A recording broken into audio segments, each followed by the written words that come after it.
விஜய் மதுரை தெற்கு வேட்பாளர் விஜய், திருப்பரங்குன்றம் விஜய், திருமங்கலம் விஜய், உசலம்பட்டி விஜய். சொந்த பேரையே மதுரை கிழக்கு விஜய், மேற்கு விஜய்.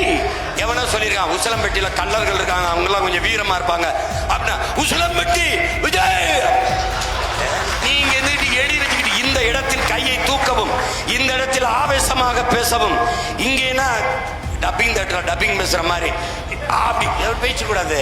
உங்க சின்னம் இந்த முகத்துக்காக நீங்க ஓட்டு போட்டீங்கன்னா உங்க வீட்டுல இருக்கிற உங்களுடைய வேட்பாளர் ஜெயிச்ச மாதிரி. முகத்தை பார்த்து என் முகம்தான் போடுங்க ஓட்டு. 5 வருஷம் கழிச்சு இந்த மூஞ்சி கேவலமாய். என் முகத்தை பார்க்காதீர்கள், நான் முன்வைக்கிற கருத்தை பாருங்கள். அப்படிதானே பார்க்கணும். இது என்ன ஓட்டா? இது என்ன நம்ம எதிரிகளுக்கு வைக்கிற வேட்டா? இது என்ன நாம் கோட்டைக்கு போகிற ரூட்டா? நான் சாப்பிட்டேன் புரட்டா வரட்டா டாக்டர் டாட்டா. இப்படியாடா என்னது? 2026ல 2 பேருக்கு நடுவுல தான் போட்டியே. ஒன்னு டிவிகே, இன்னொன்னு டிஎம்கே. 2 பேருக்கு தான் போட்டி. ஒன்னு டிவிகே, இன்னொன்னு டிஎம்கே. 2 பேர், ஒரு பொம்பளை டிஎம்கேல திருடி இருக்கா, இன்னொரு பொம்பளை டிவிகேல திருடி.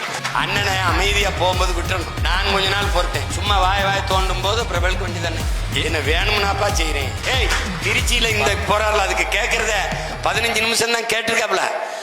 அரசு இன்னொரு 5 நிமிஷம் பேசிக்கன்னு கொடுத்துருக்குது.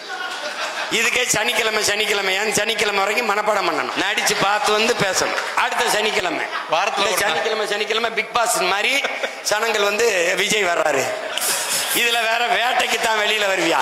நீ வேடிக்கை காட்ட வரவனா இருக்க. நீ வேடிக்கை பார்க்க வர சிங்கம், வேடிக்கை பார்க்க வர சிங்கமா இல்ல, வேடிக்கை காட்ட வர சிங்கமா இருக்க. கோட்பாட்டு அளவுல தான் எதிர்க்கிறேன். உறவளவுல நீ அண்ணன் தம்பி இல்லைன்னு நம்ம பேசுறோமா, சண்டை போடுறோமா? அப்புறம் ஏன எதிர்க்கிறீன்னா, உனக்கு நண்பா நண்பி, எனக்கு தம்பி தங்கைகள். அவன் எதிர்காலத்துக்கு தான் நான் போராடிக்கிட்டு இருக்கேன். அவனை வந்து இப்படி விட்டுறக்கூடாதுன்னு நினைக்கிறேன்.